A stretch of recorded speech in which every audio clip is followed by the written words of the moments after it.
I swear I don't know who the father is. I'm paying you to carry my grandchildren. Tell me who he is. You're the one who artificially impregnated me. Shouldn't you know who the father is? Miss Sinclair, this is an operating room. I'm gonna have to ask you to leave. I'm not leaving until I get answers. Do not lie to me, Jenny. Who is the father? Miss Sinclair, she's delivering. Please step back. Okay, Jenny, time to push. Upon seeing the baby, Jenny felt a warmth and love she couldn't ever imagine.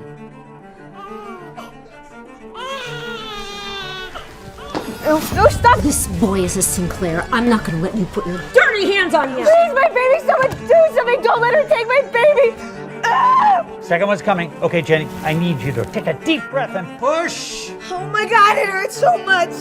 I know, you gotta breathe through the pain. Push! Oh, a beautiful baby girl. Okay, Jenny, one more time.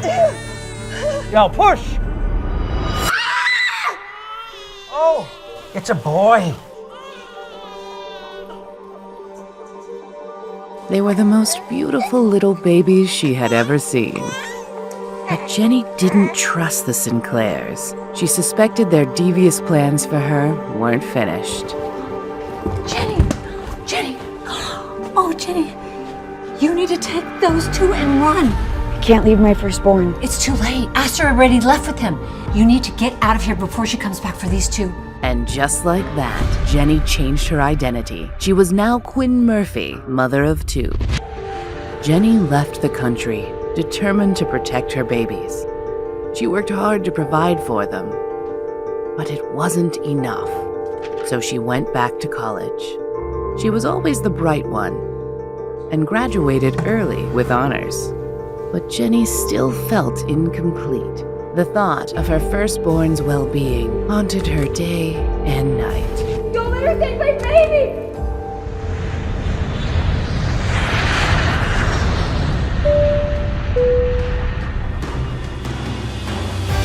But now, Jenny was back in town with a new identity and a new job. Why are we here, Mommy? You guys were born in the city. We're here to find your lost brother. Jenny! I'm so happy to see you, Miss Simpson. Ms. Nora Simpson had been a loyal part of the Monroe family since Jenny was a child. Even when the Monroe business fell apart and Jenny's fiancé left her, Miss Simpson stayed by her side. Jenny! Sammy! Mommy, is that you? Jenny was geeky and unimpressive, someone who would get easily lost in the crowd. But Quinn Murphy was the opposite. She radiated confidence. Mommy, can we go to the zoo? I promise I'll take you to the zoo. But first, Mommy has to go meet with her new boss. Keep an eye on Denny's jacket. He loses everything. Oh, no problem. Good luck today.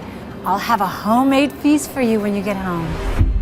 Jenny was joining the Roosevelt Hospital as a neurosurgeon, the same hospital where she gave birth 6 years ago. Quinn Murphy.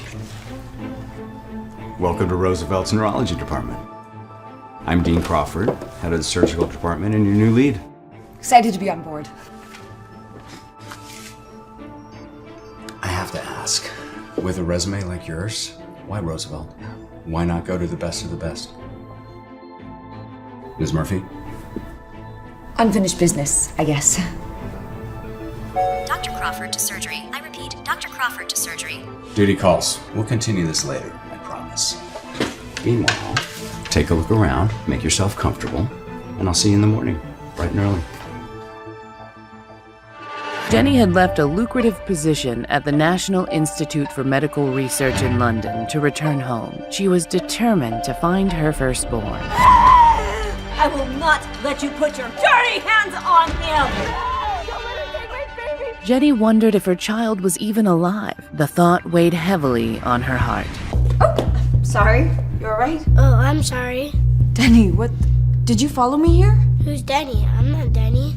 Jake, where are you? Quit playing games and come out right now! Please, don't let him take me. Where are you, Jake? What do you mean my son was kidnapped from the hospital? Mr. Smith, I can explain. You can't explain shit!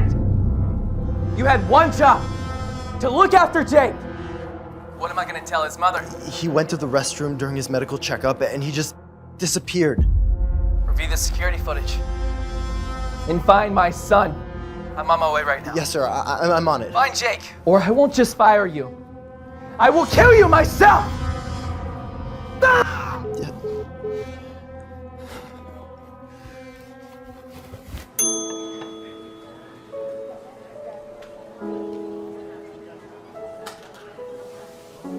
We're just gonna eat, then we'll take you back, okay? They don't let me eat burgers at home. Jenny felt a strange tug of curiosity and hope, struck by the uncanny resemblance between Jake and Denny. Could this boy be her firstborn? Why did you run away like that? It's not safe to go with strangers. You're not dangerous, are you? No, Jake, I'm not dangerous. I just want to help. I wish you were my mom. Where is your mom? Step away from the child. Officers, this is all just a big misunderstanding. All I did was take the kid out for a meal. Save your explanations for the station. You're under arrest for child abduction. Get this woman out of my sight. No, please don't take her away. Let's go. She's my mom. What have I told you about talking to strangers? And why were you calling that crazy woman your mom? Beatrice is your mother, and you know that.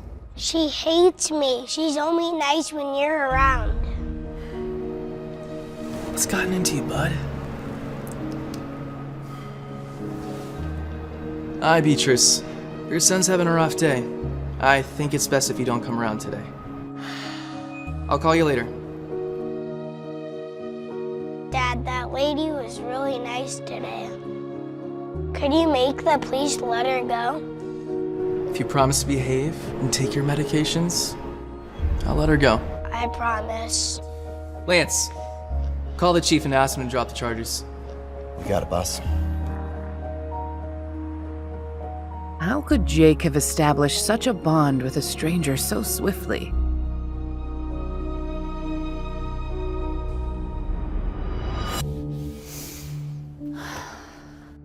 Hey, are you all right? Was everything okay at the hospital? Come here.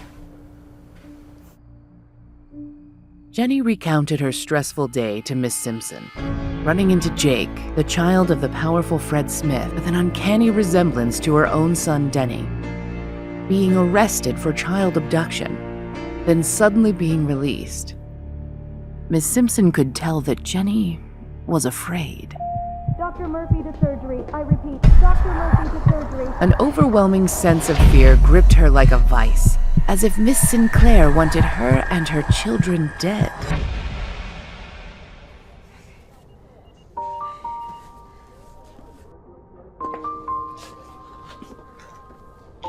We need to talk. Dr. Crawford, I can explain. It's all just a big mix-up. That's all been taken care of.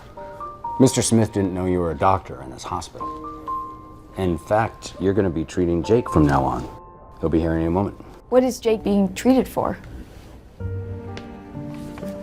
He's been coming to this hospital for behavioral issues and temper tantrums, and he's prone to violent outbursts.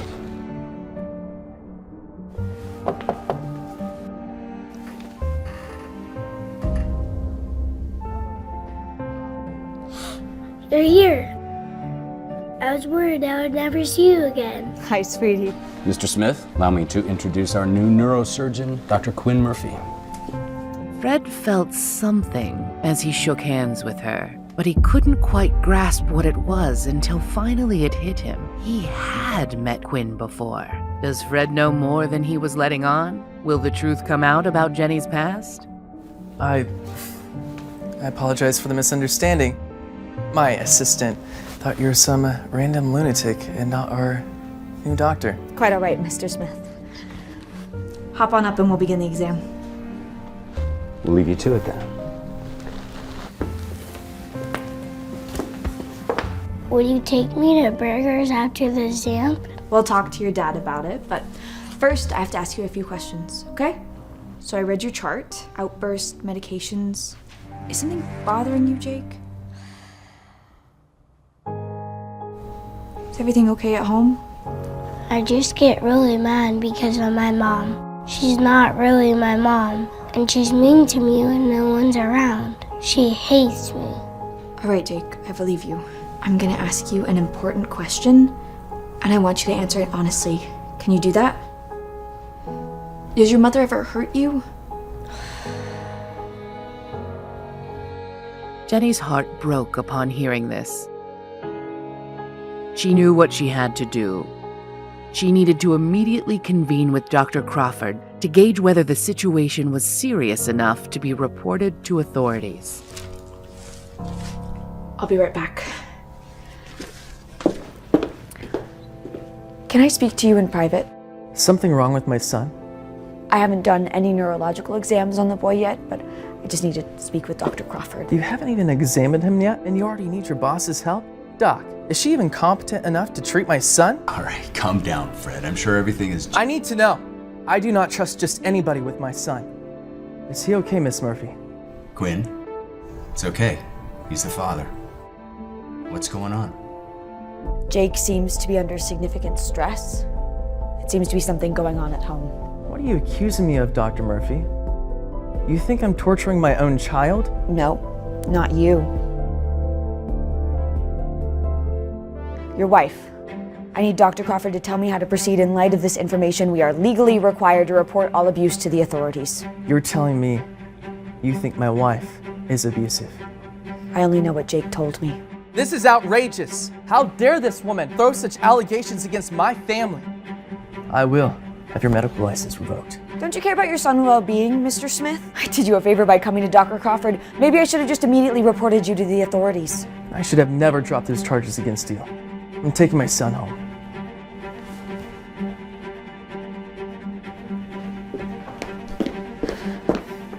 Jake! What kind of outfit are you running here? How can my son go missing twice in 2 days? You were gonna pay for this. Jenny thought of how much Jake looked like Denny, her son. Same age, same height, same hair. It hit her. Jake was her missing son, and he was being raised by this horrible man. Fred, please, calm down. I'm sure he's around here somewhere. I'll alert the facility. We will find him. Damn right you will, and get this woman out of my sight. I demand her to be fired. Let's not be too hasty. You need to do something. I will have this place on lockdown if my son isn't found in an hour. I'm sorry, Quinn.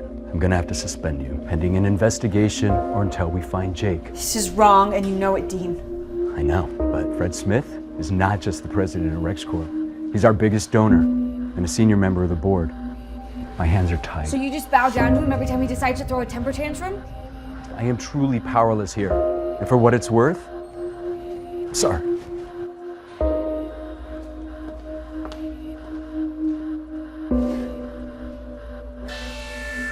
Attention all staff. We have a code purple. Please be on the lookout for a lost child.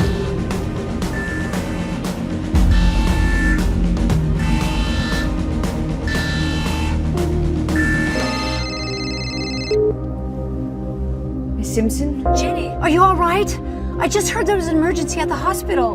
The boy, Jake, he's missing. Again? Oh dear, I hope they find him. I'm sure they will. Fred Smith is a powerful man. I don't know if Jake's safe with him. What do you mean? I'm his mother. I know I am. And he needs to be with me and his brother and his sister. Calm down, Jenny. I'm outside with the children. I just rushed here as soon as I heard. I'll see you soon.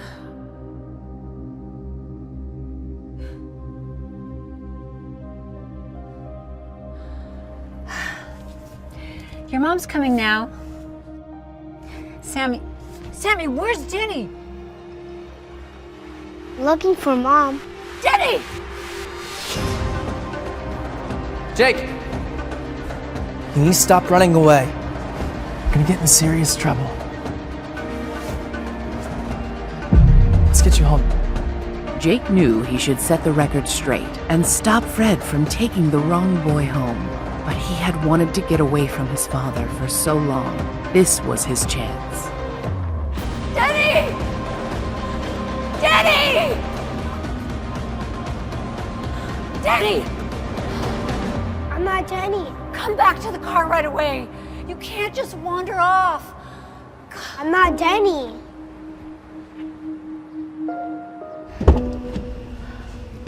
Thank you for coming, Miss Simpson. Were they behaved today? For the most part.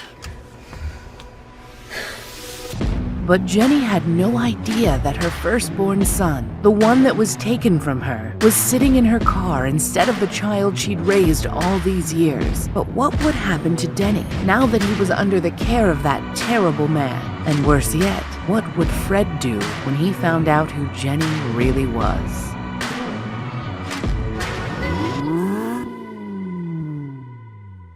I'm sorry. I couldn't live with myself if anything happened to you. I love you more than anything in the world. You know that? Denny, with his wide eyes and feeling totally in over his head, just nodded. As Fred continued to address the little boy he thought was Jake. Son, are you really that afraid of your mother? He asked. No, said Denny, somewhat clueless. Quinn was a wonderful mother. Why would this man think anything else? Then what is it? You can tell me, continued Fred. I know you might have been afraid to tell me the truth. That's okay. You're not in trouble. He tousled the boy's hair lovingly and called his assistant, Lance, to have dinner ready for them when they made it back to the penthouse. Over in Quinn's family minivan, heading in the opposite direction, Jake Smith was having a similar experience. He'd snuck into this car, and now the nice doctor lady from yesterday was calling him Denny. So was this little girl, and an older woman up front driving. It was kind of funny. He wondered how long he could keep this joke going. How about some chicken nuggets for dinner? Said Quinn, as Nora drove them to their house. Wow, I've never had chicken nuggets in my whole life, thought Jake, thrilled with the possibility of trying something new that he'd never been allowed to have. Yay! Both children yelled enthusiastically. Quinn was so tired and spent from this crazy day that she thought her eyes were playing tricks on her. Hadn't Denny been wearing a different outfit earlier? No, that didn't make any sense. Quinn sighed, laid her head back on the headrest, and closed her eyes momentarily, thinking of what to do about her job at the hospital. She wouldn't tell Nora or the children, at least not yet. She would try her hardest to get her job at Roosevelt Memorial Hospital back. Fred Smith wasn't going to stop her. However, across town at Fred Smith's penthouse, her son, Denny, was now seated in an ornate dining room at a very long table. People were all fussing over him and still calling him Jake. The man in the fancy suit sat at one end of the table, and a lady with a lot of makeup sat on the other end. I'm sure your mother has been worried about you today, said Fred, gesturing to the woman at the end of the table. That's not my mother, said Denny matter-of-factly. She is. Now, come on, reiterated Fred. No, she isn't. Jake, we've talked about how hurtful it is when you say these things about your mother. Denny exhaled and looked up into the large crystal chandelier with amazement as a chef placed a plate on the table in front of him. The boy looked down at his plate, confused.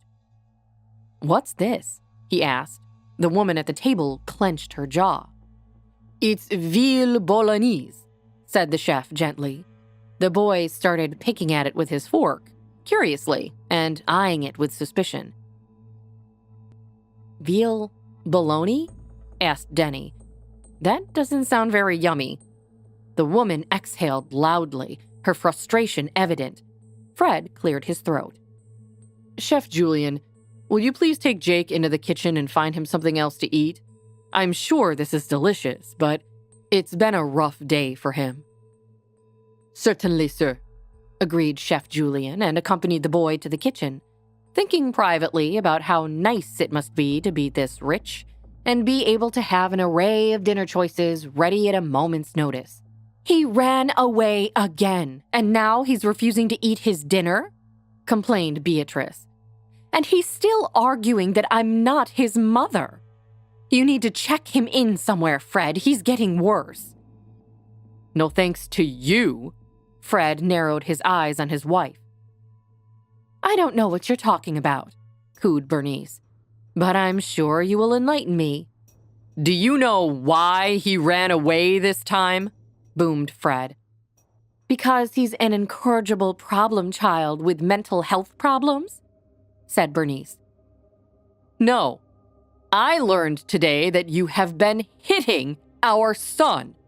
Is that true? Oh, please. Even the Bible says if you spare the rod, you spoil the child.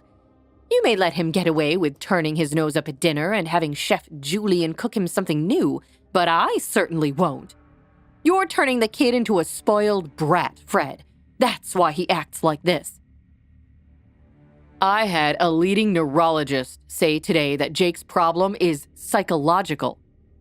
His extreme distrust and fear of you are what's causing him to act out. And if you're hitting him, we never agreed to that. I believe what my son is saying, that he's scared. You believe him over your own wife, who carried him in her belly. You think I wouldn't know my own child? Said Beatrice, sounding wounded. If we're being completely honest, Beatrice, I took your word for it. I'd just seen you for Christmas, but almost right after, I went back overseas for the army. Then our truck was blown to bits by that roadside grenade. It's the last thing I remember about my time in Afghanistan. Do you have any idea what it was like for me? Being in a coma for 3 years after something like that? Well, neither do I. Because I was in a coma, Beatrice. And then I wake up, and surprise, I have a son? I've never questioned you about it, not once. But now, I have questions. Jake is right. You don't cuddle or kiss him or treat him like other moms treat their kids. You act like he's just some nuisance, an inconvenience. I can't believe what you're insinuating, said Beatrice. That's cutthroat, even for you, Fred. That's enough. Just stop, said Fred with an air of authority. Pack up your things, Beatrice. I'll have Max watch you to make sure you pack only your own belongings. You are to leave this penthouse immediately. You will never hit my child again. You'll be hearing from my lawyers. Fine. You'll be getting the bill, said Beatrice, standing up and tossing the chair aside with a crash.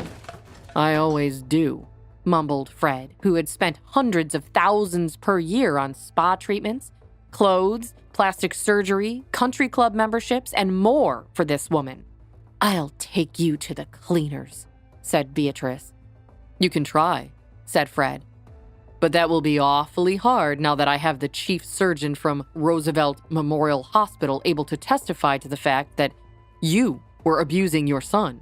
You wouldn't, accused Beatrice. To protect my son? Of course I would. I would do anything for him. I'm his father, regardless of what any DNA test might say. And you know that I'll be asking for one. You son of a yelled Beatrice. I'm going to the Four Seasons, to the presidential suite, or whatever will cost you the most. Enjoy it while you can, sweetheart, said Fred nonchalantly as Beatrice stamped out of the room with indignation, shaking it off. Fred then noticed the boy, standing in the open kitchen doorway. How would he explain all this to him? I told you I don't need medicine. You can't make me, yelled the 6-year-old boy, running away afraid. While young Jake Smith had escaped the hospital and headed right into the Murphy family's minivan and was now masquerading as Denny Murphy, the identical brother he didn't even know about, Quinn's son, Denny, was now high up in a luxurious penthouse, being mistaken for Jake Smith and being asked to take Jake's medicine. The man wielding the pill bottle, Fred Smith. had taken him home, thinking he was Jake. And while Denny had fun with it for a while, taking limos to a fancy penthouse and eating dinner made by a professional chef, now Denny felt like he was in over his head, especially since Fred was now trying to make him take medicine. "Jake," began Jake's father, Fred Smith. "We've talked about this. The medicine will calm you down and help you go to sleep a little bit easier." "I don't need it. There's nothing wrong with me. You even told the mean lady the same thing before you sent her away." "That mean lady," answered Fred, "is your mother. I'm sorry you heard our argument. That's not fair to you. But this medicine was prescribed for you by a doctor." "My mother's a doctor," said Denny, telling the absolute truth about the life of Denny Murphy. "What? Your mother isn't a doctor, and she isn't here. I'm here. And I want you to feel better, so just take the medicine, okay?" sighed Fred, addressing the boy he thought was his son, Jake. Fred was weary. Why did parenthood have to be so difficult? Fred loved his son, but these kinds of refusals sure got tiresome. "Fine, I will," said Denny, sick of arguing too. He realized that he could either just take the medicine or be forced to, and he didn't want to be forced. He walked back to the bed and accepted the medicine. The pill scraped his throat as it went down, but he held his little dog finger puppet in his hand and drifted off to a contented sleep within minutes. On the other side of town, Jake Smith continued his escapades as Denny Murphy. He had the time of his life eating chicken nuggets for the first time, even if he was confused about this other family having such a small house and no resident chef. Didn't everyone have their own chef? He really liked Chef Julian. He liked going into the kitchen and hearing the old man hum to himself as he sharpened his knives, cut vegetables as fast as the wind, and flipped his pots and pans around in a flash. There was always something to see in Chef Julian's kitchen. Nora Simpson, the Murphys' nanny, didn't seem to know any kitchen tricks. She had simply removed a bag of chicken nuggets from the freezer and toasted them in a small toaster oven. Jake couldn't believe how peculiar this was. "Nanny," said Jake, "aren't you going to chop anything really fast with your kitchen knives or do any cool tricks with your frying pan?" Sammy Murphy, Denny's sister, laughed at this. "Isn't there anything for me to stir or taste?" Jake continued with disappointment. Began Nora, thrown by the boy calling her nanny instead of Nora. "No, I'm not going to flip frying pans around. That's not safe. I could drop them and hurt somebody or break the pan. Just eat your dinner, mister. You know we have an important day tomorrow. We're going to see about finding you and your sister a nice new school." "I liked our old school," said Sammy sadly. "I miss my friends. I miss the parks. I miss the red telephone boxes." "Aw, honey," said her mother, Dr. Quinn Murphy, who had just appeared in the doorway after changing out of her work clothes. "I know it's hard moving to a new place, but I promise you'll make new friends. We can go to Central Park and you'll see all kinds of exciting things that are way better than red telephone boxes." "Do you mean it?" asked the girl a little skeptically, warming Quinn's heart. "Absolutely," said Quinn. "And tomorrow, we are visiting a great new school to see how you like it.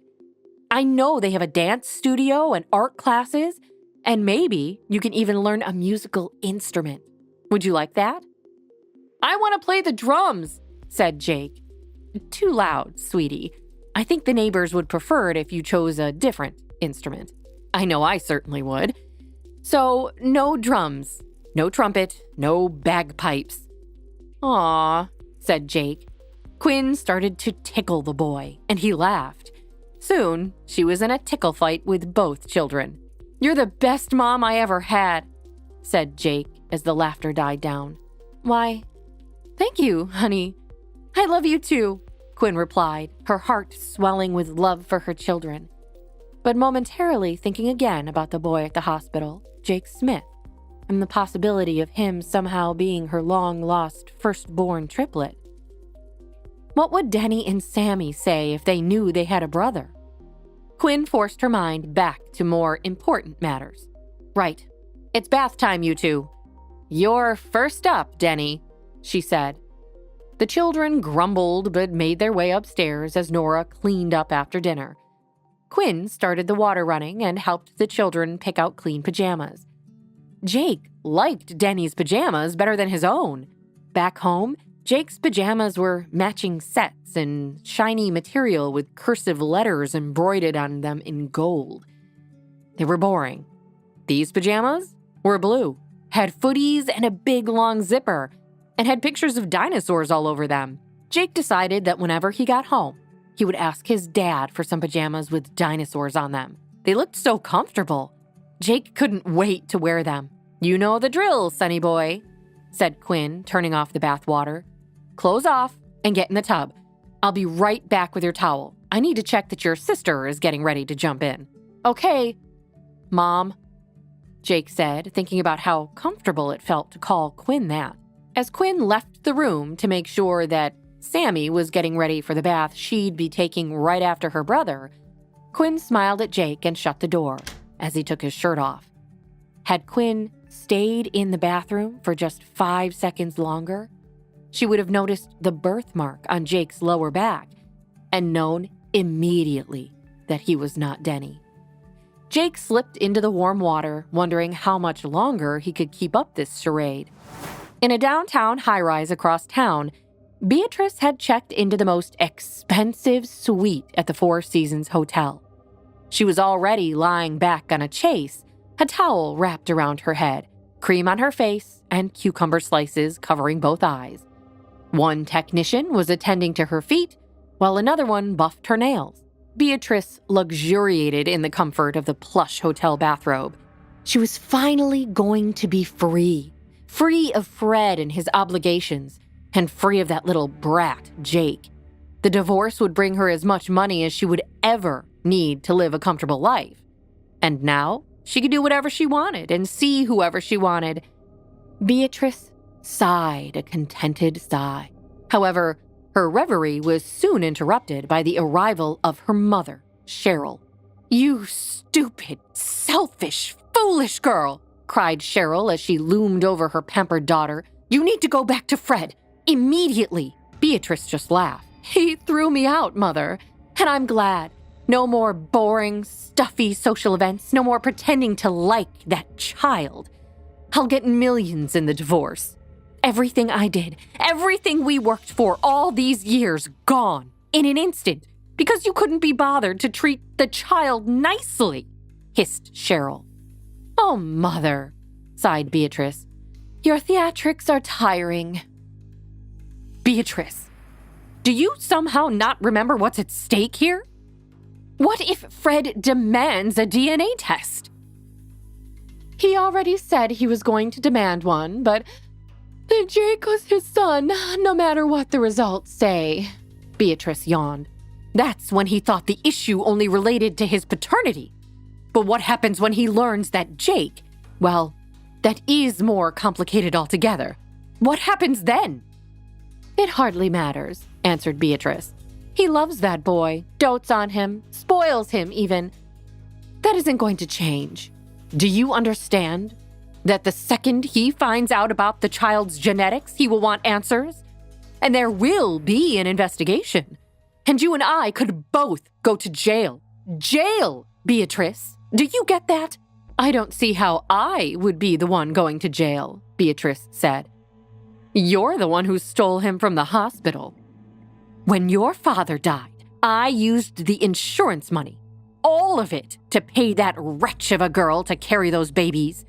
But she changed her mind at the hospital. She wanted them after agreeing to hand them over to us. I had no choice. We had a plan in motion that couldn't be stopped," said Cheryl. "We both knew that the only way we would be set for life was to have that CEO's son wake up from his coma, see you, and be introduced to his son. And when he didn't remember you, I had all those photographs made. He believed you then. Pictures of you and him on dates. Pictures of a proposal that never happened. Well, He was certainly at the wedding, laughed Beatrice. It was in all the society pages. Cheryl continued. The man was in a coma for 3 years. He woke up groggy and we showed him things that weren't true, that we faked, and presented him with a boy and told him it was his son. He believed it. You were home free, Beatrice. He believed it. He believed it all. Cheryl eyed her daughter with contempt. I'd go down for kidnapping and fraud, and you down for fraud and for being an accessory to kidnapping. Do you think that isn't going to come out during a messy divorce? Think again. Beatrice rolled her eyes at Cheryl. I've been diverting funds for years at this point. Fred has so much money he wouldn't even notice. A little here, a little there. We'll be fine. And then the divorce ruling will leave us much more than fine. Beatrice scoffed, not worried at all about her mother's fears. Great. So we add embezzlement to the list too, hissed Cheryl. This just gets better and better. Did you not for 1 second spare any thought for the prenuptial agreement you signed before marrying Fred? The one his lawyers insisted on before he was allowed to get married. I haven't cheated on my husband, Mother. Beatrice pushed back. That will help, certainly, but I have Sid Feldman reading through the fine print. You may have ruined us, Beatrice, and all because you couldn't even fake being a good mother to that little boy. You could have just been nice. Would that have killed you? He's not a bad kid. Mother, he's so annoying. He's whiny, he's demanding, and he hates me. Beatrice? Began Cheryl. If you had any kind of maternal instinct, you'd recognize that children don't hate. They can't. They can get frustrated when they don't get what they want, sure. But they don't act out like Jake does unless there's something going on. What are you saying? Asked Beatrice. I'm saying that you trapped yourself in a vicious cycle. You started hitting the child. Then he acted out against you. Then you hit him for acting out. It goes around and around. How do you think that will play out when he's a teenager? I don't care, Mother. I'm out of there, remember? I won't have to be around him anymore.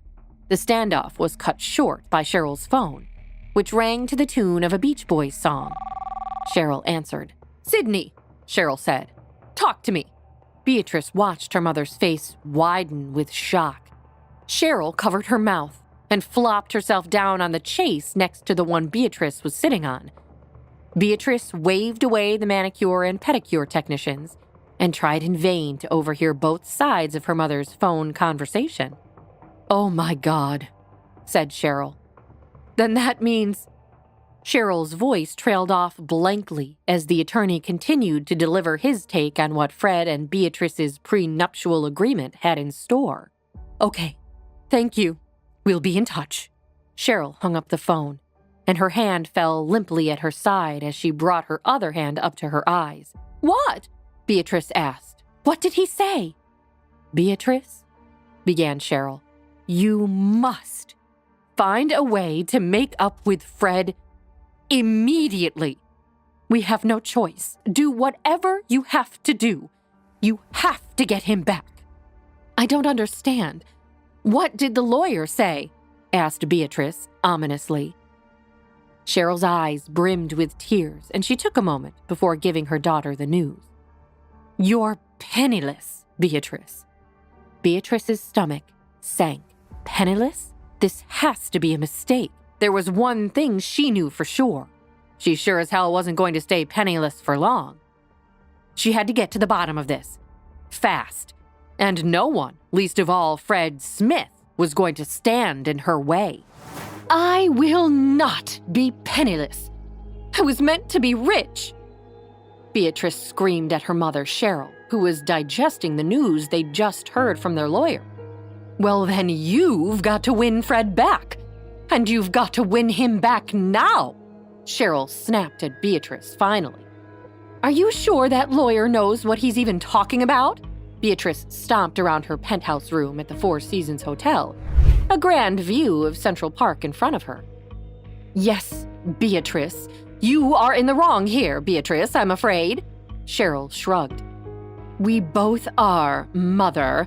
If I go down, so do you.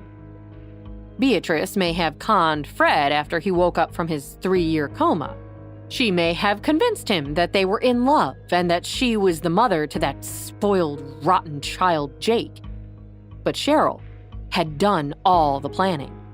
Cheryl probably knew who Jake's real father was, but Beatrice knew better than to ask any questions. Cheryl had even gotten that sad, pathetic woman to be the surrogate, so that Beatrice didn't have to go through the ordeal of pregnancy. For Beatrice's part, she'd just shown up at the hospital and done exactly what her mother told her.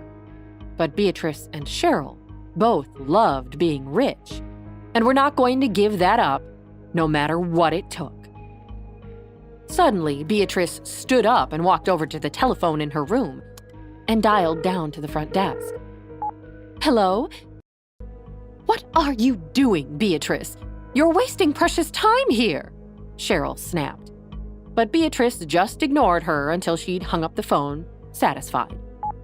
Beatrice had made Fred fall in love with her once. She could do it again. And she would look good doing it, all on Fred's dime.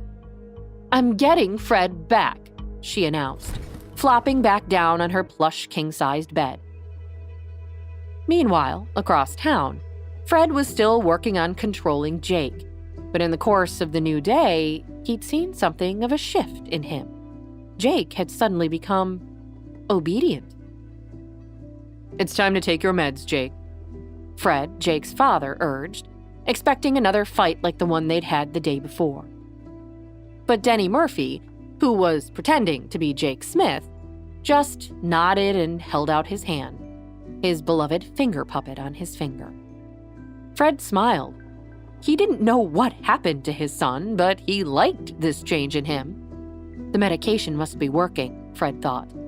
Fred knew that keeping that useless Dr. Quinn away from his son had been a good idea. She deserved that suspension. Really, he should have had her fired. But then, Fred stopped himself. Why did he keep thinking about this Dr. Quinn Murphy? Meanwhile, Denny put the pill in his mouth. Fred handed him the glass of water. Denny took a sip. Fred patted his head. Good job. Fred patted his son's head. The meds make you feel better, don't they? Yeah, I guess, Denny agreed. However, just then, Fred's phone rang with a work call, and he turned away from Denny to answer. Denny swiftly took the pill off his tongue and hid it in the finger puppet, just in time as Fred soon bounced back into the room, announcing, All right, Jake, come along now, it's time to get ready for school. What school do I go to again? Denny asked earnestly. But Fred just laughed and shook his head. Very funny. Come on now, get dressed. Your teacher is waiting for you. But seriously, what school do I go to? Denny asked again. You're homeschooled, Jake. You know that. But what about friends? Like friends at school? Fred shook his head. Maybe those meds weren't working after all. Fred couldn't believe this. Jake had been homeschooled for his entire childhood. He'd never had any complaints. Look, I don't have time for this, Jake. I need to get to work. The teacher's waiting for you on the 3rd floor. Hurry along now. Unsure what else to do, Denny wandered his way towards the 3rd floor, all the while whispering to himself, Homeschool? What does homeschool mean? As Denny grappled with the strange world of the ultra-rich, Jake, who had taken on Denny Murphy's life, was excited to begin his first day of actual school. He'd never had classmates before. His father had never allowed Jake to attend real school. Now, Jake couldn't wait to make new friends. It was all he would talk about. Are we going soon? I just can't wait to get to school. Real school, Jake told Quinn, Denny's mother, excitedly. Well, I'm glad to hear it. Quinn smiled, holding Jake and Sammy's hands as they crossed Central Park to their new school. The school itself was a towering building where half a dozen or so kids in uniform were still outside, kissing goodbye to their parents and about to start their day. Jake stared at the school in wonder.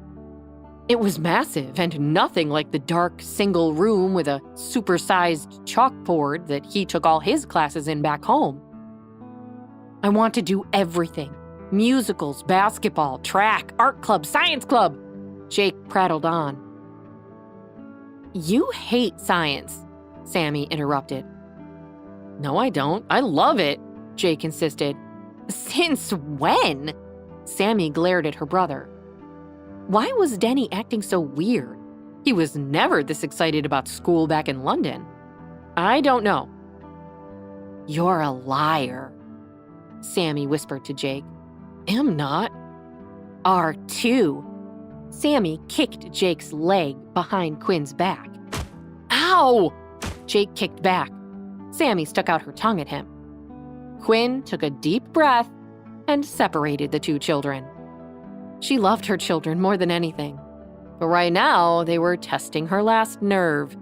Just a few more days and she'd be back at work after this ridiculous suspension. How dare that annoying and stuck-up Fred Smith accuse her of malpractice? As if she would ever hurt a child. He was the one letting the child's mother hurt his own son. She tried to shake off the memory of Fred Smith, but she hadn't been able to keep him or his son Jake from her mind for more than a few minutes over the past few days. She really hoped that Jake was doing okay. She believed him, even if his father did not. Leave your brother alone, Sammy. He's just excited, Quinn instructed, trying to put an end to the squabbling. Sammy crossed her arms and walked ahead. Be nice to your sister, Denny. Starting at a new school is hard, Quinn whispered to Jake. Yes, Mother, Jake murmured to Quinn. He ran to Sammy and put an arm around his sister. Sammy pretended to be mad, but Jake was too cute to ignore. Come on, Sammy, don't be mad at me, please. Jake pulled at her arm until Sammy dropped her arms. You're so annoying, Sammy shoved Jake. Yeah, but I'm your big brother, so you have to love me. Jake stuck out his tongue at her. Sammy stuck out her tongue too, but she smiled at Jake. The kids, however, failed to notice that they were about to run into Beatrice and Cheryl, loaded down with shopping bags. Hey, watch it, kids!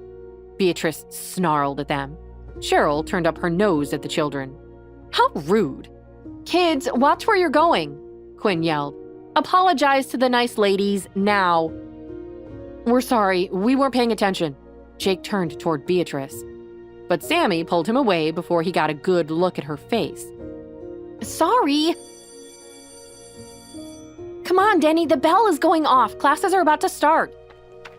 As the kids ran on ahead, the snippet of Jake's voice she'd heard stopped Beatrice in her tracks. She tried to get a better look at him, but the kids were rushing to school. Sorry about them. They're just excited, Quinn explained to Beatrice before walking away. Beatrice shook her head. I'm losing my mind. I can't even shop without that kid haunting me. Finally, Beatrice and her mother, Cheryl, made it to their destination. A sky-high tower block not far from the park, where the women were meeting their lawyer, Sid Feldman. Tell us what was so urgent on the phone that we needed to rush over here. I may have discovered something. Sid pulled out a folder from his desk. Spit it out, Beatrice snapped. We haven't got all day. Something unusual about Dr. Quinn, who works at Roosevelt Memorial Hospital, Sid revealed. Beatrice stared at Sid blankly. The name doesn't ring a bell. That's because it's not her real name, Sid replied. What's her real name? Jenny Monroe. Patrice and Cheryl gasped. They ripped off their sunglasses at the same time.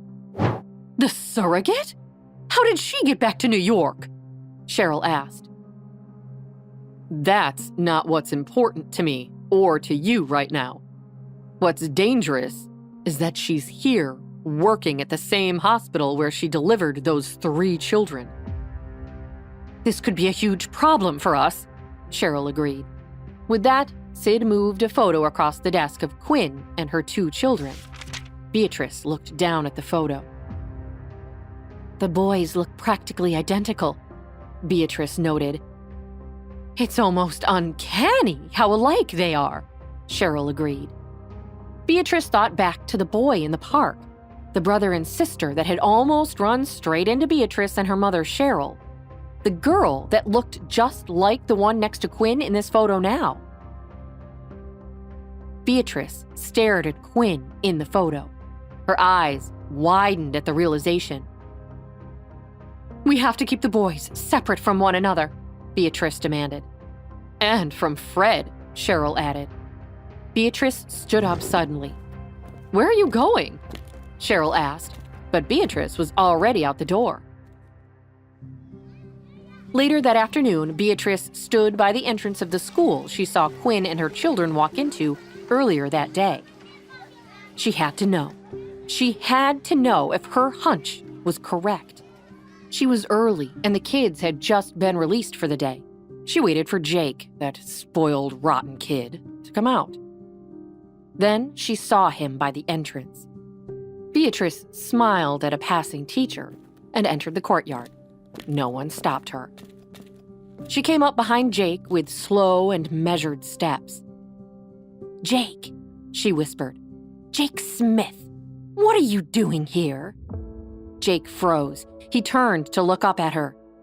Jake, come say hi to your mommy. Beatrice held out her hands towards Jake. Then he ran inside the school. Beatrice replaced her sunglasses and walked out of the grounds. She had a smile on her face.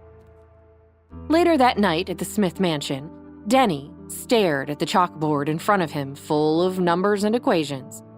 He followed the path of numbers to the end with his worn-down piece of chalk.